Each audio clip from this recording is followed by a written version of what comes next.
At 88 years old, Pope Francis took his final breath. But his legacy will outlive us all.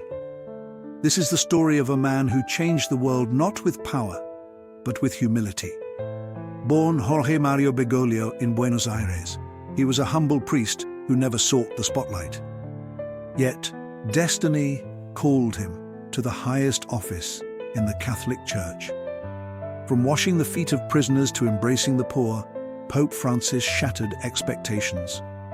He didn't just lead, he listened. He didn't just preach, he acted.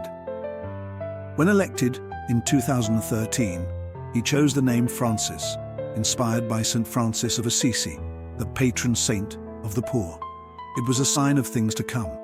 He opened the Vatican's doors to refugees, challenged global leaders on climate change, and even apologized for the Church's past mistakes. His message was simple: who am I to judge? But his greatest strength was his humanity. He rode buses instead of limousines. He lived in a modest apartment, not the papal palace. He kissed the feet of war victims and embraced children with disabilities. In a world obsessed with power, he showed that true greatness lies in service. Few knew the struggles he faced: his battle with chronic pain, his quiet moments of prayer at dawn, the weight of leading 1.3 billion Catholics. Yet, he never wavered.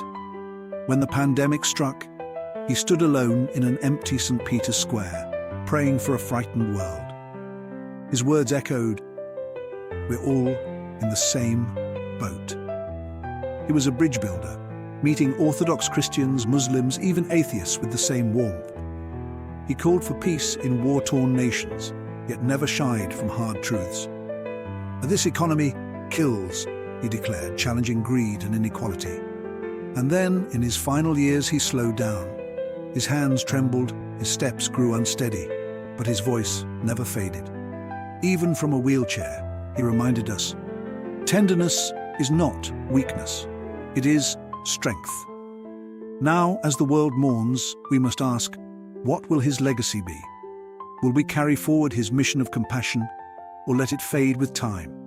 His life was a testament to one truth: the smallest acts of love can change history. So tell us, what lesson from Pope Francis's life inspires you the most? Let us know in the comments. And remember, the greatest leaders aren't those who rule, but those who serve. If you believe in stories that change the world, hit subscribe and join us for more.